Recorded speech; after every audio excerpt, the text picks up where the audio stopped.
En este video vamos a relatar la toma o captura de la ciudad de Valdivia del 3 y 4 de febrero de 1820 por Thomas Cochrane, en el marco de las batallas por la independencia de Chile. Lo primero, quisiera que revisáramos el mapa de Sudamérica en 1820. Ahí podemos ver, en primer lugar, que ya no existe el Virreinato de la Plata, porque dada la independencia de las Provincias Unidas del Río de la Plata, ese virreinato había quedado muy reducido y entonces lo que era Charcas, Bolivia, pasó a formar parte del virreinato del Perú. Podemos ver que Chile se identifica como independiente en 1820, pero solamente en este sector. Aquí falta en realidad indicar que en esa época parte del virreinato del Perú se encontraba en la zona de esta isla, esta pequeña isla, isla de Chiloé, y todo este extremo sur. Es una corrección que requiere este mapa. Pero de todas maneras es muy útil ver que la presencia del virreinato del Perú en respecto de Chile era tremenda, la influencia, el poderío, y, y en esa época, en 1820, Chile estaba en la urgencia de lograr por lo menos controlar todo su territorio y eliminar los puntos que aún mantenía el virreinato del Perú en el extremo sur del Chile de la época, ¿no? Que era toda esta zona. Entonces aquí tengo Sudamérica, tengo el mapa referencial, el mapa de Chile actual, ¿no? Y estamos entonces aquí en Santiago, Talcahuano y Valdivia. Como indicaba yo, Valdivia y Chiloé, que es esta isla, estaban en poder de los realistas. De hecho, en 1810, cuando surge la idea de independizarse de los chilenos, la ciudad de Valdivia tuvo algunos días de independencia, pero sin embargo fue retomada por un destacamento realista y se mantuvo hasta esta fecha, en 1820, 10 años, controlada por los realistas, y al igual que la isla de Chiloé.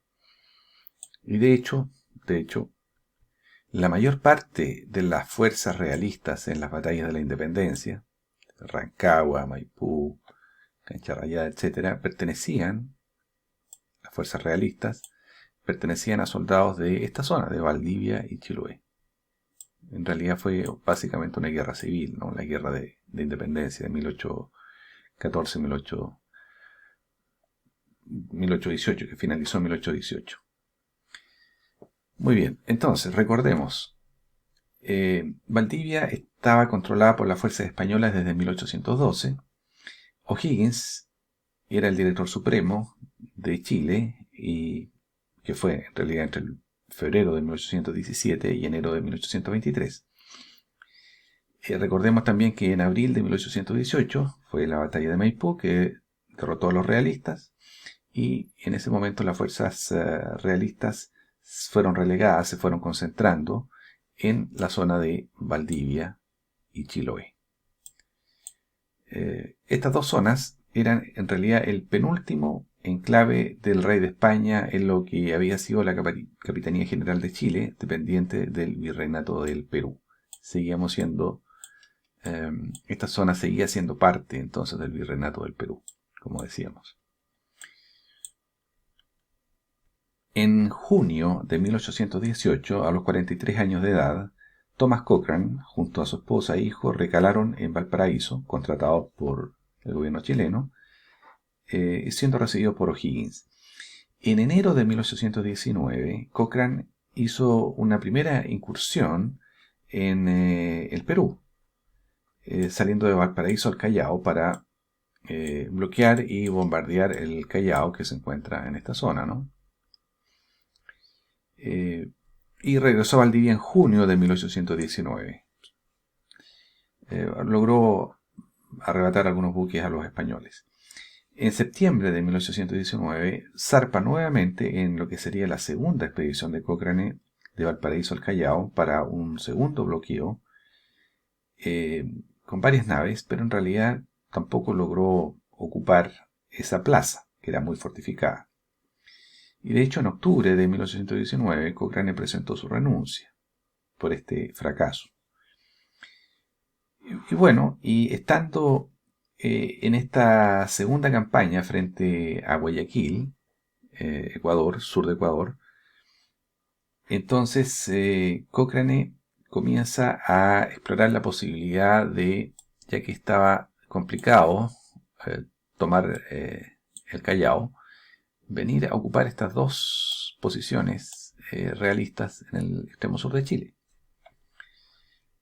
Es así como el día 19 de diciembre de 1819 zarpó este reconocimiento desde Guayaquil a Valdivia para recabar información sobre el sistema de fuertes que tenía Valdivia. De este plan de Cochrane no tenían conocimiento ni el gobierno de Chile ni sus comandantes más inmediatos, porque lo iban a creer loco si decía que quería tomar ese enclave que estaba tan protegido. Entonces Cochrane, dijimos saliendo de Guayaquil en diciembre, navegó solo con la fragata O'Higgins y llegando el 18 de enero a Punta Galera. Vamos a ubicar Punta Galera, que se ubica muy cerca de Valdivia, al sur, y ya vamos a revisar con más detalle todo esto. Voy a quitar el mapa de Chile allí para ver esto con mayor detalle. Entonces, estando acá en esta posición, probablemente para evitar ser descubierto hacia el norte, dio una gran vuelta y por aquí se acercó a la bahía. Valdivia aquí puede verse que está al interior de una gran bahía. Está protegida por toda esta zona, ya que para entrar navegando hay que cruzar todo esto que es la bahía de Corral. Y ya les voy a comentar en detalle todo esto, para poder llegar a la ciudad. De tal manera que aquí hay todo un sistema de fortificaciones. Bueno, en esta primera incursión que hizo Cochrane en enero de 1820, decimos que el 18 de enero él estaba acá en Punta Galera. Él cambia el pabellón chileno por los colores navales de la corona, haciéndose pasar por navegación una nave española, y se presenta en esta que es la bahía de Corral. Y mediante señales solicitó un piloto práctico. Los de tierra creyeron que se trataba de la fragata SM Prueba, que era la que estaban ellos esperando. Entonces le enviaron no solamente un práctico que es el marino que conoce en detalle la bahía y por lo tanto comanda el buque para acercarse. Entonces no solamente enviaron un práctico, sino también un oficial, un cabo y 3 soldados a darle la bienvenida, pero fueron tomados como prisioneros. Interrogados estos prisioneros, se obtuvo información necesaria de la guarnición y otros detalles necesarios para el buen término de la operación militar. También por estos prisioneros, Cochrane supo de la espera del bergantín de guerra SM Potrillo, con dinero para el pago de la guarnición. Estaban en eso, cuando notando la excesiva tardanza en regresar de los hombres enviados a bordo, el jefe de la plaza ordenó romper los fuegos de sus baterías sobre este navío, sobre el navío de Cochrane, el O'Higgins. Pero ya era tarde. Cochrane se puso fuera del alcance. 2 días más tarde, Cochrane apresaba al potrillo, al bergantín, que había perdido el mástil menor y no pudo oponer resistencia. Este había dejado sus piezas de artillería en el Callao para alivianarlo, para el transporte de municiones y de pertrechos. Traía dinero, 20.000 pesos, correspondencia oficial, mapas detallados que llevaba a Valdivia, mapas de Valdivia y de Chiloé, y Cochrane tomó este bergantín y lo mandó a Valparaíso con bandera chilena al mando del teniente Obed. Cochrane observó que, dado lo divididos que estaban estos fuertes, esta protección de acá, serían incapaces de prestarse apoyo entre sí y por lo tanto estaban llanos a poder ser atacados por un número bastante inferior, tal vez 400 hombres, que eran los que aproximadamente los guarnecían, especialmente si el ataque se hacía por sorpresa. Entonces el 22 de enero Cochrane llega, después de esta primera incursión, a Talcahuano. Talcahuano está a unos, vamos a poner línea recta acá, a unos 350 kilómetros al norte, línea recta. Entonces Cochrane llegó a Talcahuano el 22 de enero y le presentó su plan al general Freire, que en ese momento era el gobernador del puerto de Talcahuano. Freire apoyó decididamente esta idea y le entregó sus mejores hombres y pertrechos, además de los buques que tenía bajo su mando. Freire puso a disposición de Cochrane también a un oficial francés fogueado, el sargento mayor Jorge Bochev, al mando de 250 soldados que fueron embarcados. El 23 de enero de 1820, Freire comunicaba esto al gobierno, Santiago. Igual cosa hacía Cochrane el día 28, momentos antes de zarpar de regreso a Valdivia con las tropas, más el bergantín El Intrépido y la goleta Moctezuma. En lo que sería la segunda incursión de febrero de 1820, que fue justamente cuando logra tomarse todas estas fortificaciones y finalmente la ciudad de Valdivia. Revisemos. El 29 de enero, cerca de las 3:30 de la mañana, saliendo desde Talcahuano, y mientras navegaba con sus 3 buques, frente a la isla Quiriquina, vamos a marcar acá, hay alguna información que dice que este encallamiento ocurrió acá en la isla Mocha, pero lo que es incorrecto. Hay bastante información incorrecta en internet. El encallamiento fue acá, en la isla de Quiriquina, a la salida de Talcahuano. Entonces, la O'Higgins, la nave insignia de esta pequeña escuadra, con sus 600 hombres, encalló en un peligroso arrecife y estuvo a punto de naufragar. El agua inundó los almacenes de pólvora, quedando los soldados solo con las balas de sus cartucheras. Cochrane hizo trasladar la comandancia y el contingente militar a la goleta Moctezuma. La O'Higgins permaneció dañada toda la expedición. No se regresaron, siguieron adelante. La O'Higgins haciendo agua todo el tiempo. El plan de ataque era primero ir sobre Chiloé, pero en el camino finalmente se decidieron por ir primero sobre Valdivia, porque estaban estas dos posibilidades, ¿no? Hay defensas en Chiloé y también defensas en Valdivia, pero prefirieron ir primero acá a Valdivia. Revisemos la fuerza de desembarco patriota. El comandante de la escuadra y de las fuerzas era naturalmente el almirante Thomas Alexander Cochrane, cuya imagen la tenemos aquí. Y a mí me parece que este es uno de los una de las imágenes más realistas que tenemos del almirante en esa época. La infantería de marina y el personal naval estaba a cargo de Guillermo Miller, que eran 100 infantes de marina y el personal naval. Los granaderos, por su parte, estaban a cargo del mayor Jorge Bochev, que eran 250 soldados de las compañías de granaderos de los batallones 1 y 3 de Chile. La escuadra, como dijimos, tenía 3 navíos, la fragata O'Higgins, el buque insignia en este caso, de esta pequeña escuadra, la goleta Moctezuma y el bergantín Intrépido.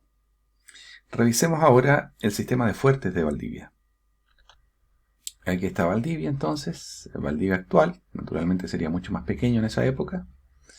Y vamos a ubicar el castillo de Corral, el más importante, el castillo de Niebla, al frente, el castillo de Mancera, que es donde se ubicaba el comandante para dirigir las acciones de defensa, y el castillo de Amargos, que se ubica en este punto.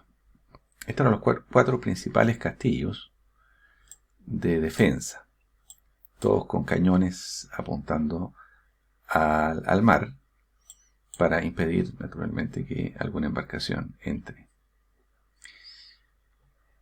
Adicionalmente a estos castillos, y de los cuales tenemos bastante todavía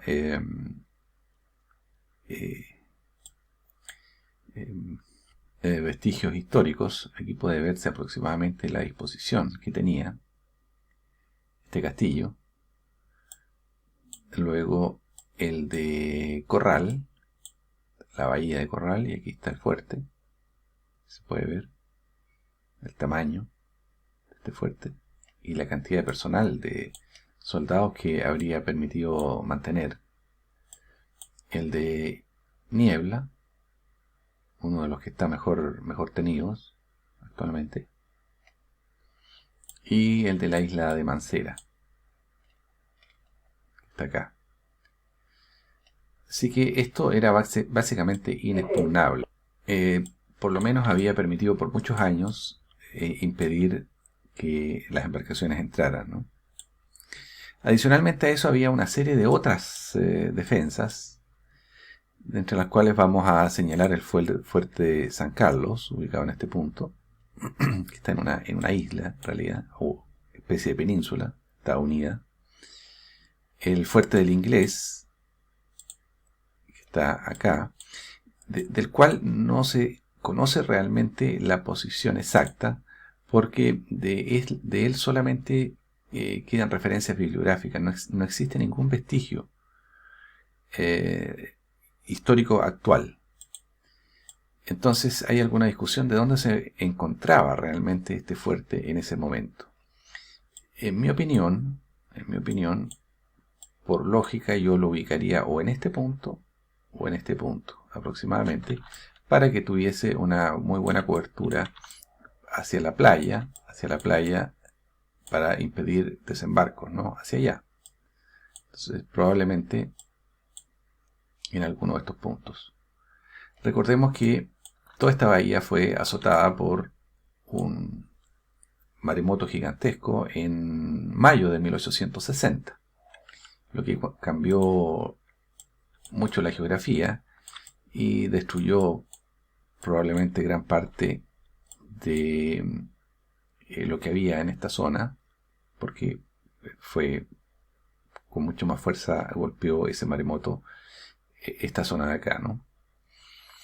Bueno, el fuerte del Inglés, aquí vemos que el fuerte de el Inglés, o la guada del Inglés, aquí se le ubica en este punto, dentro de la bahía prácticamente, lo cual parece incorrecto.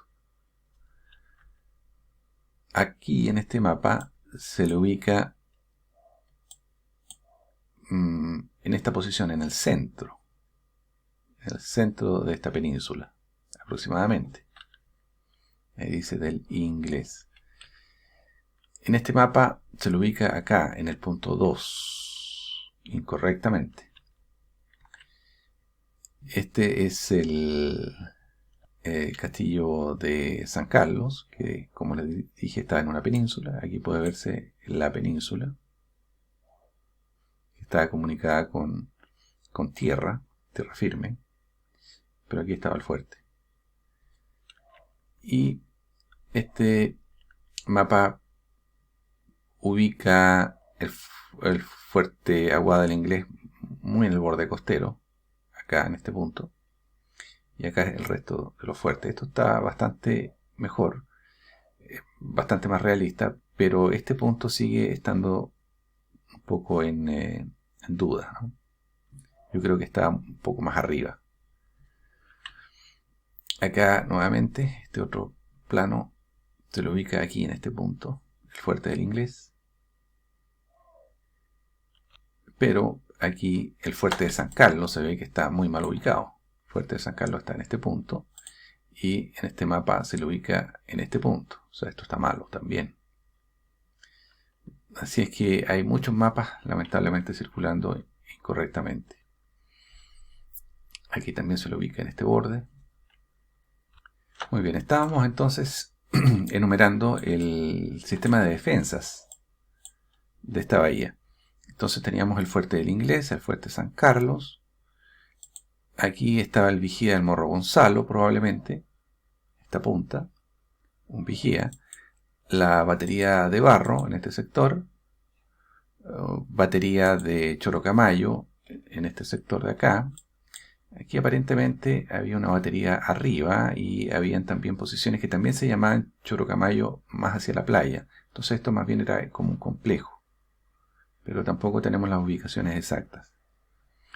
Después estaba la batería del Carbonero, en este sector, protegiendo la entrada. Y al frente la batería del Piojo, acá, en este punto. Así que como se puede ver, bueno, estas son las principales, ¿no? Aparte habrían eventualmente otras posiciones. Así es que el caso es que todo esto estaba bajo el mando del coronel Manuel Montoya, con en principio 2000 soldados, pero habían naturalmente bastante menos en ese momento. La fuerza de defensa del sistema de fuertes de Valdivia estaba a cargo del coronel Fausto del Hoyo para defender el sistema de fuertes. Y lo que es las guarniciones interiores de Valdivia y Osorno estaban a cargo del gobernador coronel Manuel Montoya, que protegían las ciudades propiamente tales. Vamos a revisar ahora el desarrollo de la batalla propiamente tal. Entonces nos vamos a quedar con las principales defensas, que son aproximadamente esas. Entonces, el plan inicial era desembarcar directo en el castillo de Corral, aquí. Ese es el plan original que tenía Cochrane. Avanzar por tierra, luego hacia el norte, al complejo de Chorocamayo, y controlando esa posición en el alto, le daría a ellos el control del fuerte de Amargos, el castillo de Amargos que está aquí abajo, y de las demás baterías que habían en el sector. Entonces un número relativamente pequeño, 150 soldados, y todos los marinos rápidamente, una vez tomado todo esto, se encaminarían, es decir, una vez tomado Corral y todo este sector, se encaminarían hacia Valdivia, a controlar Valdivia, ¿no? Y se olvidarían del castillo de Niebla, porque no tenía urgencia en ese momento. Y la idea era después sitiarlos sin alimentos, esperar que se rindieran. Pero este plan no era del agrado de Bochev, quien finalmente lo disuadió, y ya que en enero ya había entrado Bochev y estaría toda la guarnición atenta o alerta acerca de lo que pudiera pasar. Estarían con las defensas redobladas, ¿no? Pero realmente Cochrane nunca abandonó esa idea, siempre la tuvo en mente, hasta incluso el momento de este ataque. Entonces, veamos ahora cómo fue esto. El día miércoles 2 de febrero de 1820, Cochrane ya se hallaba en las cercanías de Corral, a la altura de Punta Galera. Punta Galera que está un poquito más al sur, acá, ¿cierto? A unos 30 kilómetros al sur de Corral. Y allí transbordó las tropas de la O'Higgins a el Intrépido y a la Moctezuma, y dejó la fragata fuera de la vista de tierra. Recordemos que la O'Higgins ya era reconocida en tierra, entonces no podía aparecerse si se quería hacer un engaño. Y con las otras dos embarcaciones, Cochrane navegó al puerto para desembarcar y sorprender a los realistas. La falta de viento hizo postergar hasta el día siguiente el ataque. Entonces, el jueves 3 de febrero de 1820, ya con las banderas españolas, la Moctezuma y el Intrépido se acercaron a la bahía. La O'Higgins tenía orden de no aparecer hasta el día siguiente, el viernes. Alrededor de las 3:30 de la tarde, el vigía realista del Morro Gonzalo, estamos acá en este punto ya, el vigía de este morro, vio las naves y el recuerdo de la incursión de la O'Higgins en enero hizo que se pusieran en alerta. Las naves se acercaban lentamente al sur del fuerte de la Guada del Inglés, o sea, a estas playas que están en esta zona. A estas playas. Si el fuerte lo ubicamos en esta zona, estaríamos en algún sector de estas playas haciendo el desembarco. Entonces una bocina desde la fortaleza de Fuerte del Inglés le solicitó identificarse. Españoles que vienen de Cádiz en buques del rey, fue la respuesta. Los patriotas solicitaron un práctico para entrar al río. Desde los fuertes se les respondió que enviasen un bote a tierra. Cochrane mandó a responder que la escuadra, al venir desde Cádiz, había perdido todos los botes en el Cabo de Hornos. Desde el Montezuma se podía ver los preparativos que hacían los españoles, los realistas, en el fuerte. Entonces, los realistas enviaron un batallón de 70 hombres a tomar posiciones en la playa de la Aguada, acá, abajo, ¿cierto? Abajo del fuerte. Y con las bocinas insistían en que se echase un bote al mar. La tripulación esperaba la orden final. Cochrane y Beauchef discutían entrar directamente a Corral. Cochrane, ya definitivamente convencido, dio la orden de preparar las lanchas disimuladas a sotavento de los buques para escapar de la vista de los realistas, es decir, los botes de desembarco que quedaran ocultos de la costa. Fue en ese instante cuando una de ellas, una de las lanchas, por nerviosismo, se soltó y se asomó por la popa del Moctezuma. Inmediatamente, a eso de las 4 de la tarde, estalló el fuego de los cañones del fuerte inglés. Al momento en que llegaban los 76 hombres para proteger el desembarcadero. Una bala de 24 atravesó al Intrépido de lado a lado, matando a 2 hombres. Hay alguna literatura que habla de 7 hombres. El comandante dio orden de acelerar el desembarco, Cochrane. Contrario de lo que se cree comúnmente, el desembarco se realizó en varias playas entre el Morro Gonzalo, acá, y el Fuerte del Inglés, en este sector. En estas playas probablemente. Acá. En el primer bote, Miller, con sus 44 hombres de infantería de marina, enfiló a la primera playa. Una bala le voló el sombrero, mientras otra hería el hombro a su timonel. La Moctezuma tenía una buena pieza de A8 que dominó a los fusileros de la playa. Ese puesto en la playa ofrecía un espaldón de piedra con rebote de los proyectiles. El cañón, apuntando a las rocas, hacía volar trasquiles de piedra sobre las espaldas de los fusileros como metralla, hasta impedirles el uso de las armas. En los botes venían Beauchef con todos sus hombres y el propio Cochrane animando a todos. Se puede imaginar los minutos entre el desamarre de las lanchas y su llegada a la arena, bajo fusilería y artillería de tierra. En solo 2 botes y un lanchón, hay otra literatura que muestra mucho más, pero yo creo que efectivamente era solamente 2 botes y un lanchón, con 44 soldados al mando del mayor Miller, desembarcaron bajo fuego español. Miller fue el primero en poner pie en tierra, atravesando por las rociadas de fusilería. Un mar agitado y una densa alga marina trababa los remos y dificultaba la maniobra.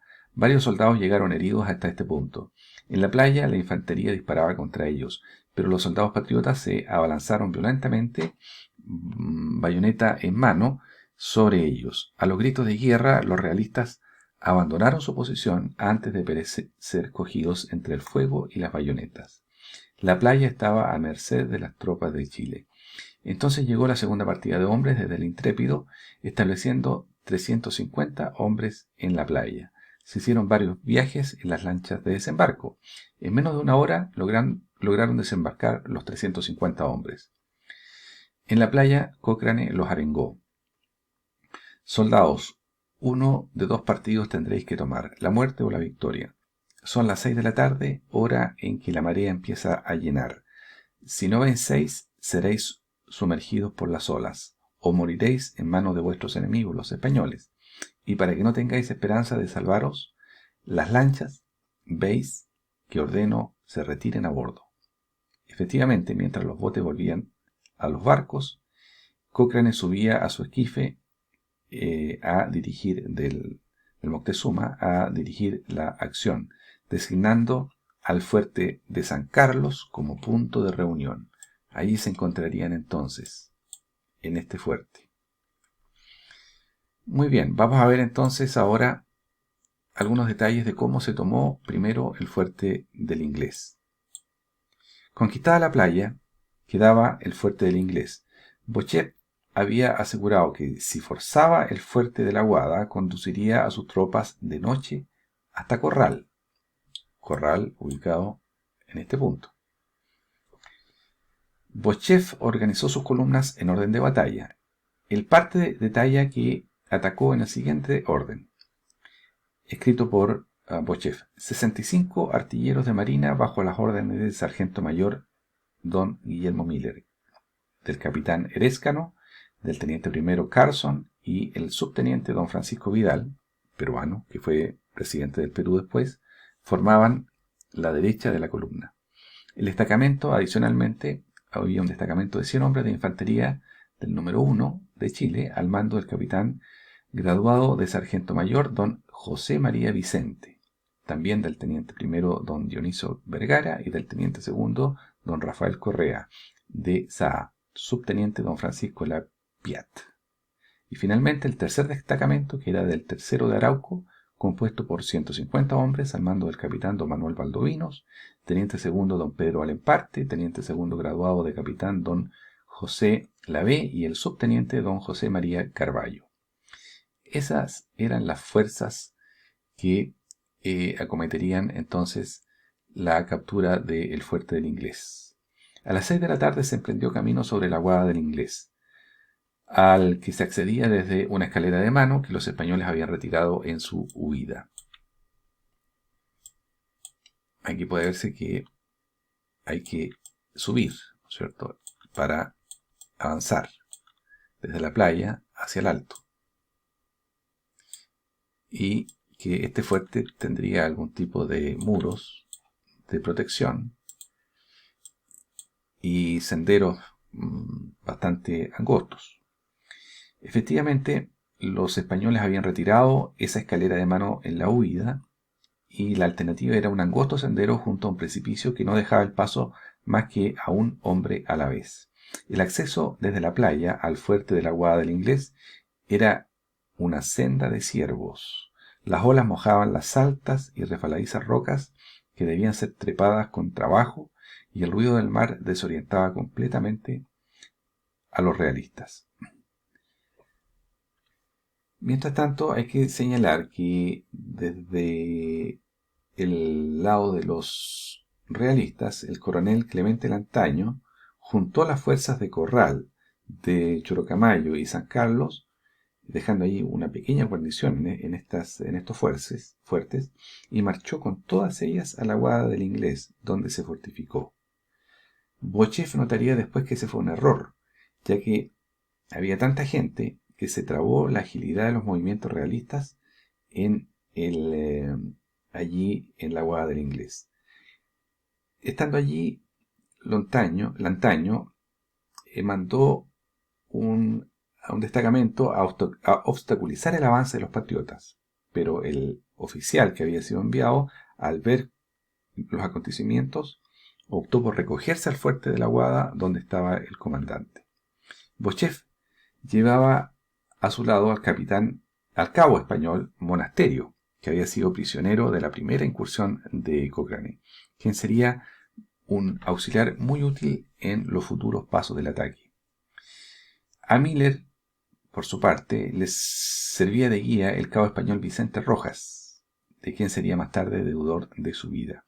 Los hombres de Beauchef avanzaban agazapados de uno en uno, procurando pasar desapercibidos, y en cada recodo repetían con sordo entusiasmo: «¡Viva la patria! ¡Adelante, compañeros!». En cuanto lo permitió la mayor amplitud del camino, Beauchef organizó una vanguardia de 7 hombres, bajo el mando del subteniente Vidal y del cabo Roa, con orden de no perder de vista la cabeza de la columna. Después de hora y media de marcha, el guía anunció la proximidad del fuerte inglés. Nótese que después de una hora y media de marcha, esto quiere decir que este fuerte no puede haber estado en la playa, tiene que haber estado arriba. Si calculamos algunas distancias, por ejemplo, desde este punto hipotéticamente hasta acá, por ejemplo, suponiendo que el lugar de desembarco fue por acá, estaríamos hablando de tal vez 1 kilómetro acá. Pero acá nos hablan de 1 hora. No es demasiado. Puede ser si es que se tomaron muchas precauciones para avanzar y para rodear el fuerte.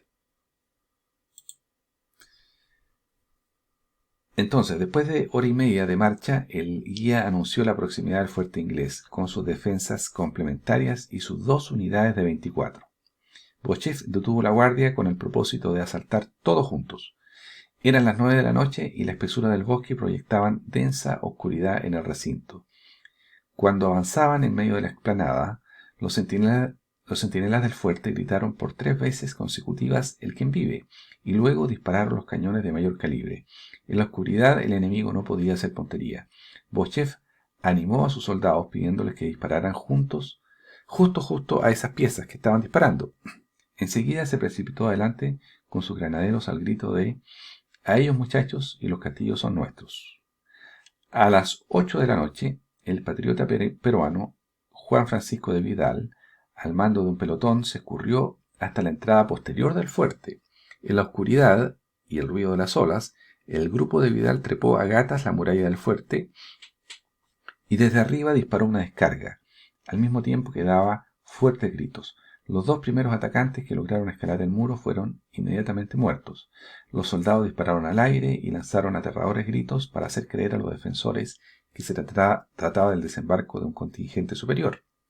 Sorprendida la guarnición, y sin saber ni el número ni la posición de los asaltantes, huyó en todas direcciones, y ya no le fue posible organizar la defensa. Los chilenos persiguieron al enemigo tan rápidamente que entraron a los fuertes junto con los soldados realistas que huían. Así las tropas ingresaron al fuerte e iniciaron una carga a bayoneta calada. Los granaderos patriotas habían entrado en tropel, precipitando hacia afuera a sus defensores, todo ello en breves segundos y en el mayor desorden. Los que habían resistido sin poder escapar pedían tregua, cuartel. Los realistas habían sido finalmente tomados por sorpresa. El gran alboroto y la nutrida descarga de fusilería chilena provocaron un caos total en las tropas realistas, y mientras algunos lograron escapar, otros fueron muertos en el sitio. Así las tropas chilenas se tomaban el primer fuerte del sistema de defensa. 300 soldados de la patria tomaron en media hora. La noticia corría de fuerte en fuerte, sembrando la inquietud entre los defensores. Ya está tomado el fuerte del inglés. Entonces, la acción se desplaza un poco más hacia el oriente y continúa con la toma del castillo de Amargos, acá. Entonces, digamos que Monasterio mostró el camino a el fuerte de San Carlos para evitar que los enemigos concentrasen su defensa y juntarse con Cochrane tal como habían convenido. Desde la explanada los patriotas habían disparado contra Cochrane en el mar, porque las embarcaciones chilenas se encontraban en esta posición. Y creyendo que se trataban de naves enemigas dispararon, sin acertar, afortunadamente. En el fuerte de San Carlos, su artillería estaba toda dirigida al mar. En vano, su comandante intentó resistir, la tropa lo abandonó, y a las 9:30 de la noche el castillo fue ocupado por los chilenos, transformándose en depósito de heridos bajo el comando de Erescano. Unos 20 minutos después cayó la batería de Barro, que estaba un poquito al sur, acá en este punto. Y pronto caería el castillo de Amargos. A las 8:15 de la noche se controlaban todas las baterías del amplio complejo defensivo de Chorocamayo. A los pies de este puesto de Chorocamayo, Miller vio que se escapaban en lancha unos 100 fugitivos rumbo a Valdivia. Escapaban de estas posiciones hacia Valdivia, llevando al Antaño, que ya estaba herido, imposibilitado por las heridas. Otros españoles huyeron internándose en el bosque hacia Valdivia y el resto cayó prisionero. Con ellos cayó prisionero el coronel Fausto del Hoyo, a la cabeza. La defensa realizada por este español peninsular le ganó la admiración y respeto de Cochrane. Entre las 9:30 de la noche y las 10:15 caen sin resistencia las plazas entonces de San Carlos. Acá arriba, ¿no? La batería de Barro, Amargos, porque parece que habían manzanas amargas, manzanos aquí, y pues de ahí el nombre. Chorocamayo, y rápidamente también cayó Corral. Cochrane escribió que los persiguieron en el castillo de Corral, último punto que quedaba. De este modo cayeron todas las baterías y fuertes de la ribera meridional. A estas alturas la certeza de la victoria era en los patriotas completa. Entonces veamos ahora la captura del castillo de Corral, donde se estaban concentrando algunas fuerzas, las pocas que quedaban, porque la gran mayoría había huido, ¿no? El camino era endemoniado y en determinados puntos los soldados caían en hoyos llenos de barro y raíces unos sobre otros. Estaba pintado como un diablo, lo recuerda Bochev. Los canelones de mis charreteras se colgaron de las ramas, mi uniforme estaba desgarrado. El norteamericano Carson, que iba a la cabeza, detenía a veces la marcha, precaviendo una emboscada. Bochev, para pasar a la vanguardia, debía literalmente saltar sobre sus soldados, a veces confundidos con realistas. Estamos de noche, recordemos.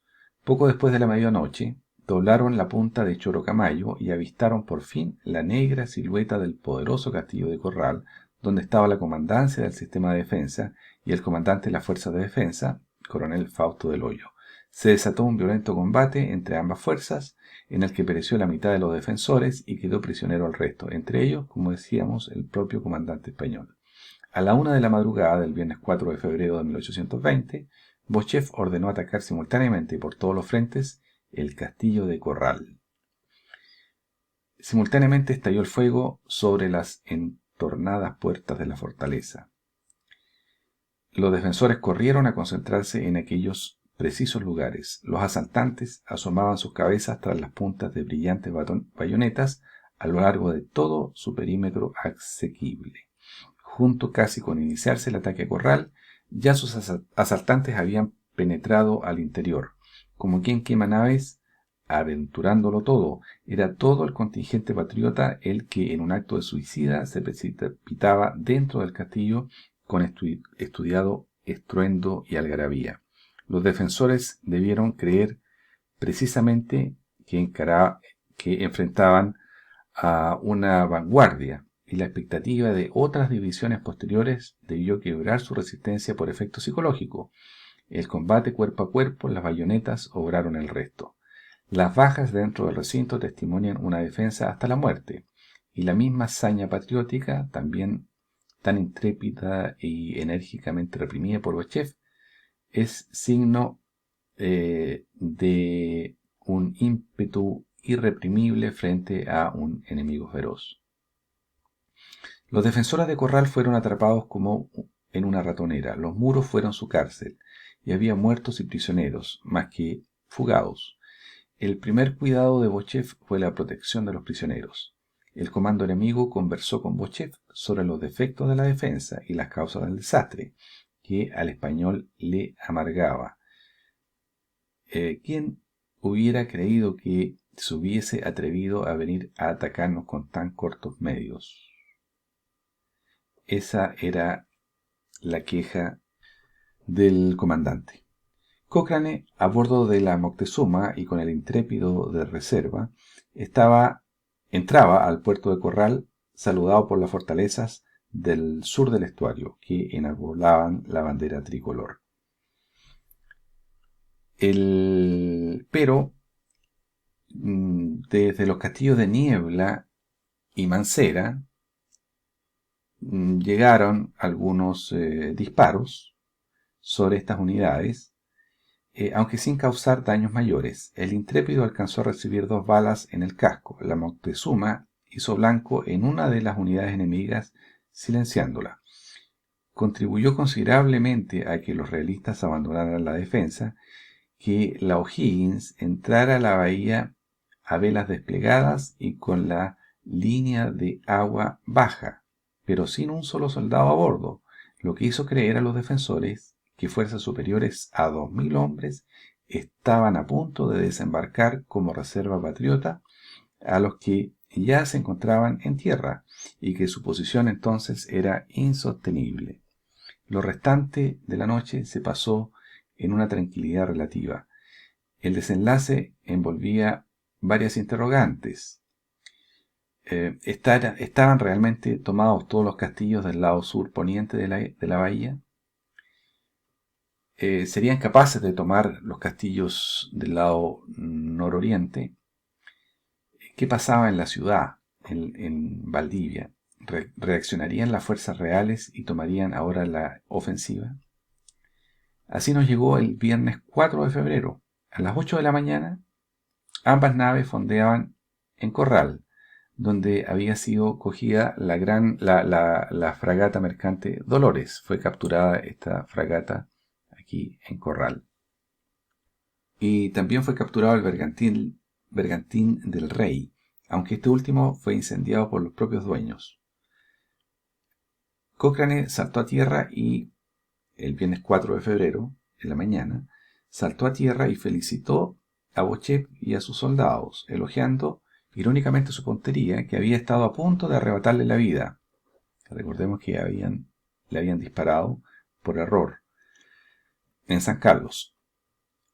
Inquirió sobre las bajas y el estado de los heridos. Recibió atentamente al comandante español y concertó de inmediato la prosecución del ataque a la ribera opuesta, destinando hasta 200 hombres para consumarlo. Cochrane decidió ahora atacar las fortalezas del lado norte y con 200 hombres empezó el asalto. La guarnición abandonó los fuertes de Niebla, finalmente. Carbonero, lo teníamos acá,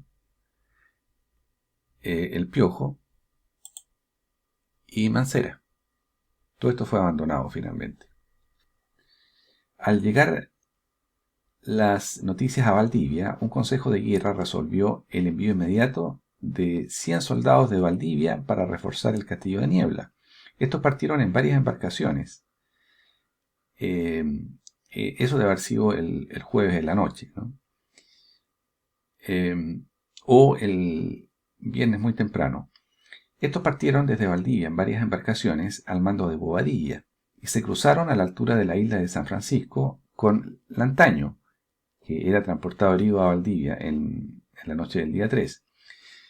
Y Bobadilla llegó a la bahía en la madrugada del día 4, viernes, alcanzando a ver la entrada de las 2 naves menores chilenas a Corral y enseguida viendo a la O'Higgins, sin hombres a bordo y con 7 pies de agua en la sentina, que suponía cargada de refuerzos. Pensaba, si los contingentes de las 2 embarcaciones menores habían rendido la fortaleza del sur, este nuevo refuerzo haría que toda resistencia fuera inútil. Bobadilla, sin embargo, desembarcó en Niebla, pero observó que su guarnición, la guarnición de Niebla, justamente se embarcaba hacia Valdivia, quería regresar a Valdivia. El comandante intentaría disuadirlo sin éxitos para reorganizar la defensa. Efectivamente, la débil defensa fue quebrada por Vidal y los realistas se retiraron por tierra con destino a Valdivia. ¿Cuál era la situación de Valdivia en este momento? Viernes. Valdivia. La noticia de la llegada de las naves había sorprendido al gobierno local de Valdivia en su plácida vida cortesana. Los comandantes de la defensa, decía que los comandantes de la defensa del puerto se encontraban ausentes de sus puestos. Del Hoyo, Bobadilla y Lantaño, y también el gobernador Montoya. Las noticias del descalabro general, ampliadas por los fugitivos interesados en disminuir su culpabilidad, exageraban el número y la crueldad de las fuerzas enemigas, y eso surtió efecto. Un nuevo consejo de guerra definió la situación. Los ánimos no estaban serenos para otra cosa que no fuese abandonar la ciudad, retirando las fuerzas y los caudales hacia el interior, rumbo al sur, al archipiélago de Chiloé. Esto se llevó a la práctica con tal precipitación que no dio lugar al completo traslado de los caudales. La soldadesca se precipitó en los almacenes reales, donde saqueó efectos estimados en 200.000 pesos. Un cajón con 27.000 pesos en moneda fue conducido a la playa y entregado a la voracidad popular. Fueron varias las casas de familias patriotas sometidas al saqueo. A medida que los restos del ejército real emprendían la retirada hacia el sur, hacia los llanos y a Osorno, los rezagados atentaron contra el acaudalado comerciante Manuel Lopetegui del Villar, antiguo regidor del Cabildo y conocido miembro de la facción patriota, quien exteriorizaba con vítores la inminente liberación. Una poblada entró a su casa, le saqueó y le dio muerte. El bajo pueblo, simpatizante con el Partido Revolucionario, dio rienda suelta a sus ímpetus contenidos, asaltando ahora las casas de las familias realistas más conocidas, también asesinando al ministro de la Real Hacienda, el ministro de la Real Aduana y a un teniente coronel. Cochrane organizó a las fuerzas para remontar el río y ocupar la ciudad de Valdivia. En esto estaban cuando llegó un emisario del gobernador, el coronel Montoya, informando que todos los soldados, incluido el jefe, habían abandonado la ciudad, saqueando las casas y almacenes de los civiles. Cochrane determinó de inmediato el envío de 100 hombres bajo el mando de Bochev, que en 3 horas llegaría a su destino. Con él enviaba una proclama que garantizaba el respeto a la propiedad privada, invitando a todos los fugitivos a regresar a la ciudad, bajo la promesa de excluir toda represalia. El bando surgió a efecto. Se procedió entonces a la ocupación pacífica de la ciudad y volvieron varias familias que se habían retirado a los campos, y algunos milicianos realistas depusieron las armas pasando al bando patriota. La noticia del inminente arribo de Cochrane produjo en el vecindario de Valdivia un contagioso entusiasmo y se preparó para saludarlo como libertador. Así, el 4 de febrero, Cochrane tomó posesión de la ciudad. En el puerto apresó a la fragata Dolores, que fue vendida posteriormente en Valparaíso. Los realistas dejaron 1.000 quintales de pólvora, 10.000 balas de cañón, 170.000 cartuchos de fusil, 128 cañones, gran cantidad de plata labrada que antes el general Sánchez había robado de las iglesias de Concepción. Cochrane designó al mayor Bochev como nuevo gobernador de la ciudad. Para terminar, veamos algunas de las implicancias finales. La toma de Corral y Valdivia, en forma tan osada como lo hizo Cochrane, fue uno de los actos más extraordinarios y afortunados de la historia militar de la Guerra de Independencia de Latinoamérica. Por este solo golpe, España quedaba privada de su mejor y más poderoso complejo fortificado del Pacífico. Fue el fin del penúltimo enclave español, faltaba Chiloé, y la pérdida de la gran principal base de suministro para las tropas realistas en el sur de Chile, y comienza la llamada Guerra a Muerte, que entraría en una etapa decisiva. España venía desarrollando una estrategia defensiva basada en lo inexpugnable de sus defensas terrestres, pero después de esta audaz maniobra de Cochrane sobre Valdivia, esto quedaba en duda. Ahora la isla de Chiloé quedó como el último reducto español en territorio americano austral. Lo otro que es importante señalar que la toma de Corral fue una operación anfibia de desembarco y captura. Así que eso también la deja muy enmarcada en la historia militar. El costo de la victoria fue relativamente pequeño, 20 muertos y 70 heridos. También se señala 26 muertos, por allí, 20-26 muertos. El Intrépido, lamentablemente, se varó en un bajo en la bahía de Corral y como su casco estaba en pésimas condiciones, no tardó en irse a pique, perdiéndose. La O'Higgins, lejos de traer ayuda, estaba también en peligro y fue necesario vararla en un banco de lodo para impedir que se hundiera. El 18 de febrero de 1820, pocos días después de la toma de Valdivia, Cochrane intentó un asalto al fuerte de San Carlos en la isla de Chiloé, pero no tuvo igual fortuna. Esto será tema, por supuesto, de otro video. Los realistas vencidos en Valdivia y huidos a Chiloé fueron recriminados por Quintanilla, el gobernador de Chiloé, y fueron devueltos a combatir al norte, a Valdivia, contra los patriotas. Entonces Bochev se dirigió al sur, al encuentro, y en la hacienda de El Toro se realizó el combate del Toro. Esto está a unos 100 kilómetros al sur de Osorno. Y allí, el 6 de marzo de 1820, 600 realistas fueron abatidos por unos 200 patriotas conducidos por Bochev. Así perdieron los españoles definitivamente la célebre fortaleza de Valdivia. Entonces podemos decir que en realidad el combate del Toro se selló definitivamente la captura de Valdivia, porque a partir de ahí ya no hubo ningún intento realista para recuperarla. En febrero de 1820, Cochrane fondió en Valparaíso y después de varias acciones para formar parte de lo que sería la Expedición Libertadora al Perú. Un tema que vimos ya en otro video en extenso, una serie de 3 videos. Eso es, esperando que la narración haya sido interesante. Nos vemos en el próximo video. Saludos.